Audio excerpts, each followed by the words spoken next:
के अपवर्तन को दोबारा समझने के लिए कहा था, तो हम आपको की समझा दें। देखिए, the phenomena of refraction is belongs to two medium when light travel one medium to another medium, then this phenomena is occur. Means suppose करो कि ये air है and this is water. We draw a imaginary normal lump. When an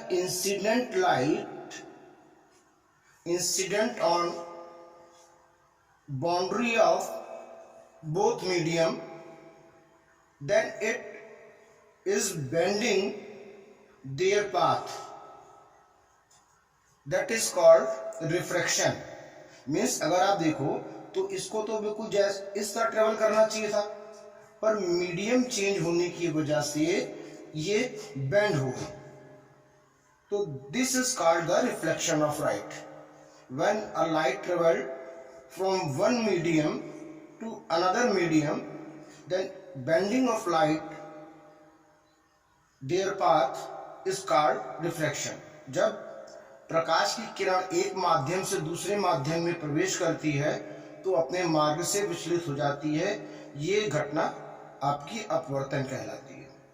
अब देखिए, जैसे ये air है और ये वाटर है, डेंसिटी से अगर घनत्व से हम कंपेयर करें तो एयर जो है वो रेयरर मीडियम है और कंपैरिजन टू एयर वाटर की डेंसिटी ज्यादा है, यानी कि ये डेंसर मीडियम है। Is it clear? तो आप ध्यान रखेंगे, जब लाइट रेयरर मीडियम से डेंस में आती है तो टूवर्ड्स नॉर्मल के करीब आती है। ये एंगल आई इंसिडेंट एंगल, ये एंगल आर रिफ्रैक्टेड एंगल, ये आपतन कोण है और ये अपवर्तन कोण है। ये क्या हुआ, जब ये रेयर से डेंस में आई, ठीक, तो क्या हुआ, ये टूवर्ड्स टू द नॉर्मल अविलंब के पास आ गई। अब इसी तरीके से अगर यहां पर डेंस मीडियम होता और ये रेयर मीडियम होता and light is travel dense from rare, मतलब ये सघन है और ये विरल है। सपोज करो ये वाटर है और ये एयर है, तो इस केस में जो ये बेंड होगी वो अपने पाथ पर स्ट्रेट न जाकर अवे फ्रॉम नॉर्मल से दूर जाएगी। क्या होगी, अवे फ्रॉम नॉर्मल से दूर जाएगी। ये एंगल आई है और ये एंगल आर है। Is it clear? This is called reflection of light. Medium का ध्यान रखना चाहिए। What is the cause of reflection? Because velocity of light is different in different medium. For this reason light bends their path. परावर्तन का कारण अलग अलग माध्यमों में प्रकाश की चाल का अलग अलग होना है, वेलोसिटी का, इसलिए ये फिनोमेना होता है, ये घटना होती है। Is it clear? अब यहां पर इंपॉर्टेंट चीज ध्यान रखिएगा, ड्यूरिंग द रिफ्रैक्शन, अपवर्तन के दौरान, velocity of light, intensity of light, wavelength of light, प्रकाश का वेग, प्रकाश की तीव्रता, प्रकाश का तरंगदैर्घ्य, वेवलेंथ, ये चेंज हो जाते हैं। बट फ्रीक्वेंसी कभी चेंज नहीं होती है। फ्रीक्वेंसी चेंज नहीं होगी, इस बात का ध्यान रखिएगा। फ्रीक्वेंसी क्या होगी? चेंज नहीं होगी। Is it clear?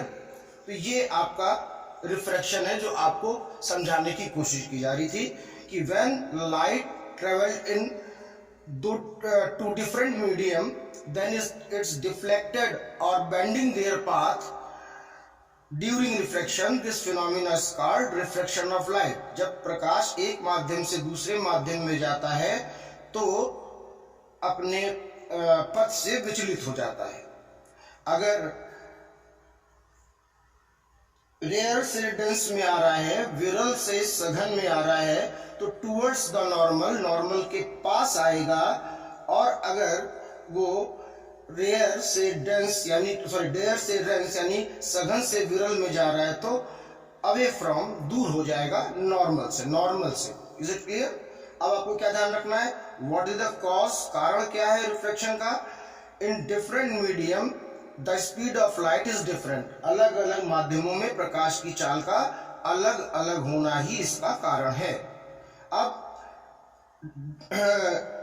During the refraction कौन सी प्रॉपर्टी है लाइट की जो चेंज होती है, वेलोसिटी, इंटेंसिटी एंड वेवलेंथ, वेग, तीव्रता और तरंगदैर्घ्य। And this one is important, frequency कभी चेंज नहीं होती, प्रकाश की आवृत्ति कभी चेंज नहीं होती है। Is it clear? यही आपका आज का इंट्रोडक्टरी टॉपिक था बच्चों।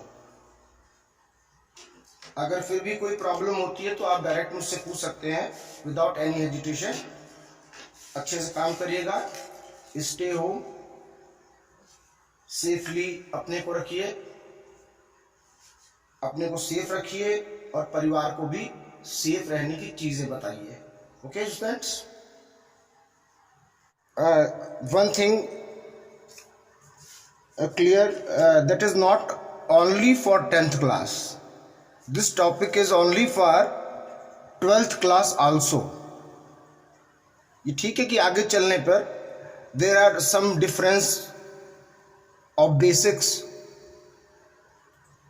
phenomena for numerical, for derivation, for condition, for situation, but introductory जो कि आपने पढ़ा, जो कि आपने सुना, जिसका वीडियो आपके पास है, वो बेसिक्स सेम है।